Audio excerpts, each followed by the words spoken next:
schreiben das Jahr 1981. Ein Jahr, in dem ich selbst noch gar nicht geboren bin. Ein Jahr, in dem die Stadt, in der ich mich gerade befinde, noch geteilt ist. Und ein Jahr, in dem ein ziemlich kontroverser Film erscheint.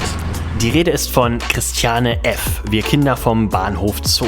Ein Film basierend auf einer wahren Geschichte einer 14-Jährigen, die in Berlin der späten 70er Jahre im Drogensumpf versinkt.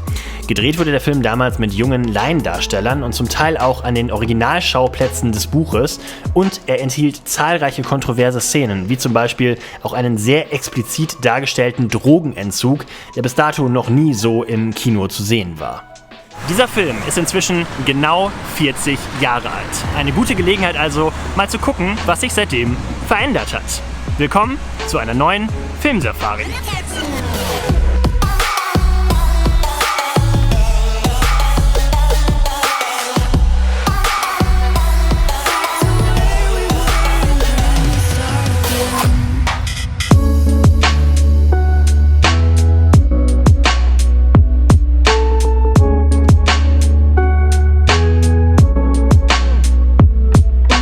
Ja, ich habe mir gedacht, wir fackeln gar nicht lang drum herum. Spannungsaufbau, wer braucht das schon? Wir fangen direkt mal an mit dem wichtigsten Ort dieses Filmes. Und das ist natürlich der Bahnhof Zoo. Und das hier ist er. Ja, und wenn wir hier mal einen kleinen Blick um uns herum werfen, dann sehen wir auch schon, ich glaube, hier hat sich ganz schön viel verändert. Ich kenne das Berlin der 80er Jahre nicht, zumindest nicht in echt. Ich kenne es wirklich nur aus diesem Film. Und ich glaube, es ist echt spannend zu sehen, wie sich das hier alles verändert hat. Schauen wir doch mal, ob wir die Szenen aus dem Film wiederfinden.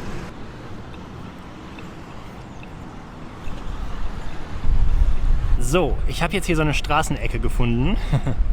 Und ich glaube, ungefähr von hier wurde damals diese Szene gedreht. Ja, das ist jetzt hier totale Reizüberflutung natürlich. Das ist auch echt die erste Drehautour, die ich in so einer Großstadt hier mache. Weil guckt euch das mal an, hier ist ein Verkehr ohne Ende. Es ist laut ohne Ende. Hier laufen die ganze Zeit Leute vorbei. Es ist wirklich unfassbar schwierig, jetzt hier so ein Fehlersuchspiel zu machen, wie wir das sonst immer machen bei den Drehautouren. Aber wir können es ja zumindest einmal versuchen. Wir sehen hier auf jeden Fall auf der alten Aufnahme von vor 40 Jahren, hier hat es auch schon auf so einer Insel in der Mitte der Straße einen Kiosk oder sowas gegeben. Den gibt es immer noch, da ist so ein Minimarkt zu sehen. Der sieht heute natürlich ein kleines bisschen anders aus. Der wurde wahrscheinlich mehrfach abgerissen und neu gebaut. Wir sehen, dass der Bahnhof Zoo an sich natürlich auch extrem verändert hat. Der wurde komplett saniert, innen wie auch außen. Hier auf den Bildern sehen wir, der hatte damals noch so eine grünliche Fassade. Ja, so geht das hier die ganze Zeit. Aber wo wir gerade schon den Verkehr sehen, der sah natürlich damals auch ein kleines bisschen anders aus. Ne? Guckt euch mal die Autos an, wie die damals aussehen. Richtig schön historisch. Davon sieht man natürlich heute nichts mehr hier. Ja, wir sehen hier auf dem Bild, früher gab es hier Kuhlmann. Was auch immer Kuhlmann gewesen ist, wahrscheinlich eine Drogerie oder sowas, weil da ist oben ein dickes Persil-Emblem zu sehen. Heute sieht man davon gar nichts mehr, weil ständig Busse davor herfahren. Nein, heute ist dort eine Bankfiliale offenbar oder zumindest ein Geldautomat oder sowas zu sehen. Aber Kuhlmann ist nicht mehr da und Persil macht inzwischen auch keine Werbung mehr am Bahnhof Zoo, ganz im Gegensatz zu damals. So, hier direkt vom Bahnhof Zoo ist so eine kleine Insel, so ein kleiner Kreisverkehr. Und ich bin mir relativ sicher, das ist der Ort, wo damals Christiane gestanden hat, als sie die Straße überquert hat und dann zum Bahnhof Zoo gelaufen ist. Können wir mal gucken, ob wir das irgendwie wiedererkennen. So, schaut mal hier, das ist die Szene. Ja, naja. Dieser Parkplatz oder dieser Busbahnhof, der dahinter ist, hat sich komplett verändert. Schaut mal da, die Busse halten jetzt quasi so in einer Reihe dort. Früher ist das noch komplett anders gewesen. Da haben die Busse offenbar so in so Parkbuchten geparkt. Hier sehen wir, wie Christiane auf den Bahnhof Zoo zuläuft. Links ist der Haupteingang. Der ist auch nach wie vor da. Ebenfalls nach wie vor da ist hier diese Treppe. Allerdings führt die anders als damals heute zu McDonald's, wie man unschwer erkennen kann. Und auch ansonsten war dieser Platz vor dem Bahnhof Zoo damals sehr viel leerer als heute. Hier sieht man auch ganz gut, wie die vorne diesen Anbau verändert haben. Ne? Das sieht man hier irgendwie, ich glaube, diese Schrägen da. Kann das sein, dass das alles so neu gemacht wurde mit dieser Schräge? Weil das sieht mir hier auf dem Bild noch nicht so aus. Das sieht aus wie so eine platte Wand. Es ist nicht so richtig zu erkennen, was für Geschäfte da unten damals drin waren. Was ist das Gelbe da? Keine Ahnung, kann man nicht erkennen. Weiß nicht, was das sein soll. Aber genau hier unten sind inzwischen ganz viele andere Sachen. Zum Beispiel eine Bäckerei ist da drin, ein kleiner Spa-Markt. Ja, da ist noch DM und sowas, also da sind hier Drogerien und all so ein Zeugs drin. So, und hier haben wir jetzt eine Szene von drinnen. Ich würde sagen, ja, laufen wir auch mal da durch, wa?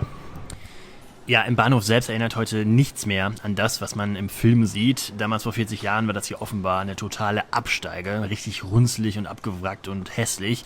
Davon sieht man heute nichts mehr, ist inzwischen alles saniert worden und sieht sehr modern aus. Ja, und wenn wir an der anderen Seite des Bahnhofs wieder rauskommen, dann kommen wir an den Ort, den wir alle aus dem Film noch als Detlefs Straßenstrich kennen. Das ist diese Seite des Bahnhofs gewesen damals. Und ohne jetzt die Szenen schon verglichen zu haben, sieht man, mein Gott, das sieht wirklich komplett anders aus. Ja, und das hier ist die Tür, aus der Christiane damals rausgekommen ist. Und diese Szene muss demnach von hier gefilmt worden sein. Ja, und hier sieht man ganz gut, dass diese ganze rechte Fassade, wo die Männer damals standen, komplett saniert worden ist. Das da rechts ist übrigens, wenn ich das richtig beobachtet habe, das Klo. Das ist natürlich heute auch sehr viel ansprechender, als das damals wahrscheinlich gewesen ist. Und offenbar wird auch bis heute noch an diesem langen Gang saniert. Man kann ihn nämlich nicht entlanglaufen, wie damals im Film. Da hinten seht ihr vielleicht, da ist eine große Baustelle zu sehen. Ja, und auch in dieser Szene sieht man, das sieht heute alles deutlich einladender aus. Damals links noch so merkwürdige, schmuddelige Platten an dieser Klofassade. Heute gehen die Fenster da bis ganz nach unten. Die Pöller rechts scheinen aber immer noch genau dieselben zu sein. Und auch in dieser Szene sieht man das dann nochmal. Rechts diese Schmuddelfassade. Da gehen heute die Fenster bis nach unten. Es sind auch Laternen an den Wänden. Die waren damals offenbar auch noch nicht da. Sieht also alles heute deutlich einladender aus. Hier sehen wir den Bahnhof Zoo nochmal aus dieser Perspektive, auch so ein bisschen von oben gefilmt. Können wir aber trotzdem nochmal von hier vergleichen. Auch hier sehen wir natürlich dieses ganze Gemäuer da oben. Das ist genau hier auf der Hinterseite, genauso wie auf der Vorderseite, damals etwas grün gewesen. Das ist heute komplett braun. Wir sehen auch hier das Gemäuer darunter, damals extrem abgeranzt und hat sich komplett verändert, das wurde komplett saniert. Das sieht heute verhältnismäßig schön aus sogar. Damals konnte man so längst parken. Heute gibt es so quere Parkplätze. Die Straßenlaternen tatsächlich haben sich auch verändert. Guck mal hier, die sehen heute so aus. Hier sehen wir die Szene, wie Christiane ihre Freundinnen wieder trifft, Babsi und so. Vor so einem Pöller. Offenbar war dort damals auch die Post, wie man hier an diesem Schild sehen kann. Und davon übrig geblieben ist das hier. Eine Baustelle sondergleichen. Keine Post mehr. Hier wird offenbar irgendwas richtig derbe saniert. Wer weiß, was da alles so reinkommt. Keine Ahnung. Aber es ist quasi kaum noch rekonstruierbar. So, hier, wo jetzt dieser tolle Baustellencontainer ist, stand damals Detlef und ist dann zu seinem Freier ins Auto gestiegen. Und wenn wir uns mal umdrehen, das ist tatsächlich wirklich von hier gefilmt worden. Hier sehen wir diesen Zaun, dieses Tor und diese Pöller. Und schaut mal hier, wenn wir das mal mit dem Pöller im Film vergleichen, da, jupp, das ist offenbar immer noch exakt derselbe. Wir sehen auch hier im Film, da hinten so ein weißes Haus im Hintergrund. Und das ist tatsächlich auch immer noch da. Und dann die nächste Szene. Detlef ist zu seinem Freier ins Auto gestiegen und fährt mit ihm von dannen. Das wurde von dort gefilmt, wo wir jetzt leider nicht hin können, wegen der Baustelle. Aber wir können das hier trotzdem ganz gut vergleichen, denn wir sehen, das Gebäude ist immer noch dasselbe. Es hat nur inzwischen einen neuen Anstrich bekommen. Wir sehen hier unten Kellerfenster, sind es offenbar, mit Gittern davor. Die waren damals auch schon da, waren nur halt eben weiße Gitter und keine grauen oder metallfarbenen Gitter. Und man muss eines schon sagen, es ist ein bisschen grüner geworden hier. Damals gab es hier noch gar keine Bäume. Heute sieht das alles ein bisschen freundlicher aus. Also wenn man das hier freundlich nennen kann. Ja. Eine Frage, die sich jetzt natürlich total aufdrängt ist denn dieser Bahnhof Zoo heute, 40 Jahre nach diesem Film, immer noch so ein krasser Brennpunkt, wie das damals gewesen ist? Und ich glaube, man kann die Frage ganz klar mit Nein beantworten. Also es gibt hier offenbar weder eine Junkie-Szene, noch gibt es hier Prostitution oder sowas. Das heißt aber nicht, dass diese Probleme nicht mehr da sind. Die haben sich natürlich in Berlin einfach in andere Ecken verlagert. Aber dieser Bahnhof Zoo ist heute, 40 Jahre später, ziemlich clean.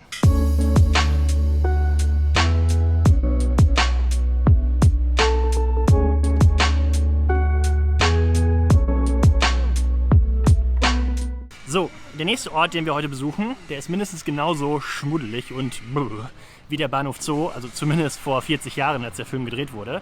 Und zwar der Straßenstrich, an dem Christiane steht, um sich das Geld für ihre Drogen zu besorgen. Und der müsste irgendwo da vorne sein.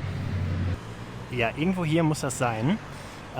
Ich weiß, dass in dem Film ein Möbelgeschäft gab, das immer wieder gezeigt wurde, und zwar das Möbelhaus Krieger. Nach meinen Recherchen gibt es das nicht mehr. Da hinten ist aber ein Möbelhaus, das heißt Möbel Hübner. Ich glaube, davon sieht man sogar auch noch ein Schild in dem Film, auch vor 40 Jahren schon. Aber irgendwie, das sieht irgendwie alles nicht so aus wie der Ort, an dem Christiane damals rumgelaufen ist. Okay, Leute, jetzt wird's richtig spannend. Ich habe mich hier gerade wirklich doof und dämlich gesucht und ich habe einfach nicht gecheckt, wo der Straßenstrich ist, an dem Christiane steht, weil dieses Areal hier, wie ihr hier seht, einfach komplett anders aussieht als das, was man in dem Film sieht. Angeblich soll es aber hier sein. So, jetzt habe ich Folgendes gemacht. Ich habe einfach mal Google Street View zu Rate gezogen. Ihr wisst ja, Google Street View hat in Deutschland ein Problem, und zwar, dass es praktisch nicht existiert.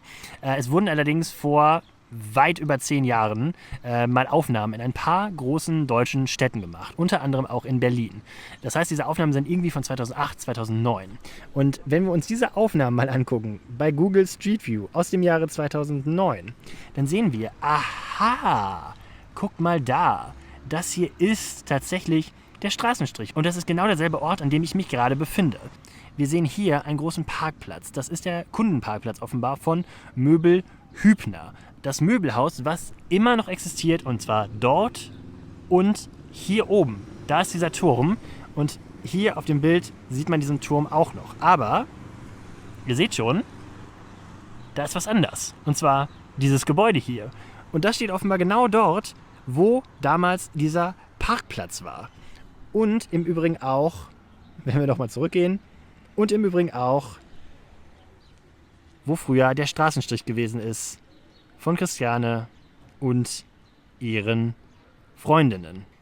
Hier auf dieser Aufnahme von 2009 sieht man auch ganz klar, diese Straße ist richtig groß. Da kann man richtig schön rasen. Und auch das sieht heute alles völlig anders aus. Das sieht hier viel mehr aus wie ein Wohngebiet und nicht mehr wie so ein großes, ja, fast Industriegebiet, wie das hier ja aussieht. Es gibt praktisch überhaupt keine Möglichkeit, diese Szenen heute noch zu vergleichen. Das hier muss der Ort gewesen sein, wo das damals gefilmt worden ist. Hier muss der Straßenstrich gewesen sein. Da ist dieser Parkplatz gewesen, den man hier sieht, wo jetzt ein großes Gebäude steht. Und hier, wo jetzt Getränke Hoffmann ist, da wird wohl damals dieses blaue Möbelhaus Möbel Krieger gewesen sein. Dort, mit Parkplätzen und allem Zip und Zap. Das ist heute auch nicht mehr da. Hier auf dieser Aufnahme sehen wir das hier oben links, da Möbel Krieger.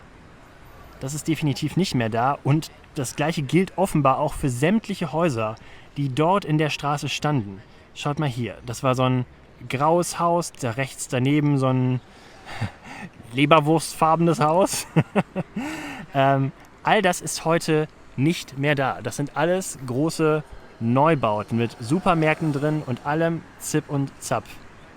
Davon ist offenbar nichts übrig geblieben. Ja, hier sehen wir die Szene nochmal aus einer anderen Perspektive. Offenbar war vor 40 Jahren dieses Areal hier ein absolutes Möbel- und Küchenparadies. Es gab offenbar neben Möbel Hübner und Küchenstudio Krieger auch noch das Möbelhaus Kunst. Offenbar. Ja, nichts davon ist übrig geblieben. Der Neubau hier hat uns nicht nur den Parkplatz genommen, sondern offenbar auch das Möbelhaus Kunst. So, und falls ihr jetzt die ganze Zeit glaubt, ich verarsche euch hier komplett, nein. Hier kommt endlich der endgültige Beweis, dass ich mich tatsächlich an der richtigen Stelle befinde und euch hier nicht irgendeine x-beliebige Kreuzung zeige. Tada! Das ist die Straße, die auf dieser Aufnahme zu sehen ist. Und das sieht man auch ganz eindeutig an dem Gebäude rechts oben. Schaut mal da. Das hat so Wellen und daneben ist ein Gebäude mit so Säulen. Seht ihr das? Da ist es. Da ist das Gebäude mit den Wellen, da ist das Gebäude mit den Säulen. Das ist also tatsächlich exakt dieselbe Straße. Es hat sich nur unfassbar viel verändert. Und Überraschung, guck mal da links oben im Bild. Noch ein fucking Möbelhaus. Möbelwiese. Was war denn da damals los? Wieso gab es denn so viele Möbelhäuser hier vor 40 Jahren? So, jetzt haben wir viele Möbelhäuser gesehen. Ich würde sagen, jetzt ist Zeit für eine kleine Party. Eine kleine Party im Sound. Ja, die legendäre Diskothek Sound befindet sich in der Gentiner Straße mit der Hausnummer 26. Und das ist dieses Gebäude, was ihr hier vor mir seht. Und wie ihr schon seht, richtig, die Diskothek existiert nicht mehr. Und zwar schon seit 1988. Und ihr werdet wirklich überrascht sein, wenn ich euch erzähle, was heute in diesem Gebäude ist, in dem die Diskothek damals gewesen ist. Gehen wir mal ein kleines bisschen näher ran. So, da sehen wir schon. Pro Seniore steht an der Tür. Die ehemalige Diskothek Sound ist heute ein Seniorenzentrum, ein Altenheim. Der Drogenumschlagsplatz überhaupt ist heute ein Seniorenzentrum. Ist das nicht geil? Ja, aber das hindert uns natürlich nicht daran, trotzdem mal zu gucken, wie sich eigentlich die Umgebung in den letzten 40 Jahren verändert hat. Und zwar so. Ja, die Diskothek Sound ist weg, das wissen wir bereits. Aber offenbar auch hier links das Gebäude ist weg und es wird was Neues hingebaut. Es hat nämlich inzwischen Fenster. Das hier ist übrigens das Arbeitsgericht, glaube ich, von Berlin, meine ich da gelesen zu haben. Genau, was es früher gewesen ist, wer weiß das schon. Aber ja, es sah auf jeden Fall völlig anders aus. Es ist ein Fahrradständer hinzugekommen, es ist ein Mülleimer hinzugekommen. Mich wundert es immer wieder, wenn ich diese Szenen von vor 40 Jahren hier aufmache, wie clean diese Umgebung immer ausgesehen hat. Ne? Also es gab keine Mülleimer, es gab keine Fahrradständer, da war nichts auf diesen Straßen drauf. Es war Platz ohne Ende für Autos. Das sieht heute alles völlig anders aus. Hier wieder eine Baustelle. Ja, wirklich, wirklich kurios. Hier sehen wir Christiane, wie sie zu ihrem Freier ins Auto steigt. Das Auto wird dann wahrscheinlich auch hier rechts irgendwie geparkt haben. Ich vermute, dass man damals noch da durchfahren konnte. Ne? Das ist jetzt irgendwie das ist jetzt für Verkehr gesperrt, auch wenn er jetzt irgendwie offenbar versucht, hier alles umzufahren. Keine Ahnung. Ja, also das Auto muss hier irgendwie geparkt haben. Da ist das Sound gewesen. Und dann ist Christiane zu ihrem Freier ins Auto gestiegen. Das hier ist eine der allerersten Szenen gewesen in dem Film, wo Christiane aus dem Sound kommt und ich glaube eine Ecstasy-Pille schluckt oder irgendwie sowas und dann sich übergeben muss. Und tja, könnte das der Baum gewesen sein? Das ist zumindest der dickste Baum, den ich hier finde. Da sind welche, die sind deutlich dünner. Vielleicht existiert der Baum schon gar nicht mehr, aber naja, wenn wir uns das jetzt hier mal so zurechtlegen. Guck mal hier. Da. Ja, dass Fahrradständer dazugekommen sind, das wissen wir inzwischen. Die gab es damals offenbar noch nicht. Da ist noch niemand Fahrrad gefahren. Aber ja, das könnte von hier gefilmt worden sein. Hier Christiane vor dem Baum. Das könnte schon passen. Guck mal da. Das Sound direkt dahinter. Es ist sehr viel mehr Zeug dazugekommen, deswegen ist die Sicht ein bisschen versperrt. Aber ja, das könnte auf jeden Fall die Szene gewesen sein. Wirklich interessant, dass damals einfach nichts da rumgestanden hat. Das hier ist ein Klo, E-Scooter, komische Platten, hier steht einfach alles kreuz und quer rum. Es ist damals offenbar so noch nicht gewesen oder es wurde alles für den Film aus dem Bild geräumt. Wer weiß das schon?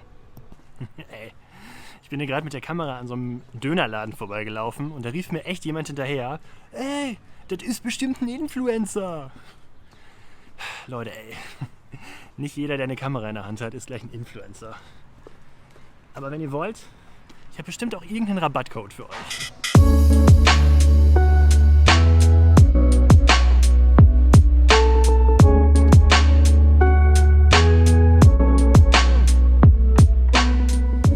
So, jetzt haben wir die schmuddeligsten Orte Berlins gesehen. Wir waren tanzen im Sound, wir waren im Bahnhofsviertel, wir waren am Straßenstrich. Jetzt wird es Zeit, mal aufs Klo zu gehen. Und wo könnte man das besser tun, als auf dieser dunklen Bahnhofstoilette, auf der sich Christiane damals vor 40 Jahren einen Schuss gesetzt hat. Schauen wir doch mal, ob wir sie wiederfinden.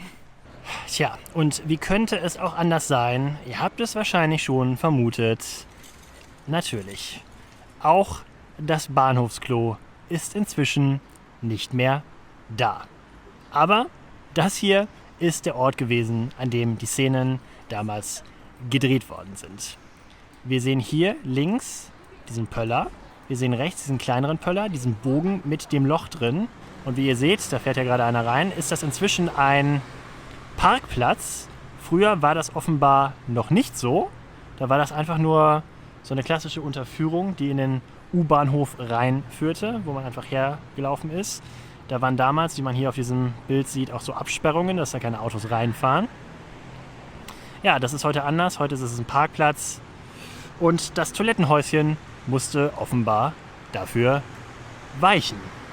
Jo, hier sehen wir, diese Szene wurde offenbar von hier gefilmt. Da hat damals das Toilettenhäuschen gestanden.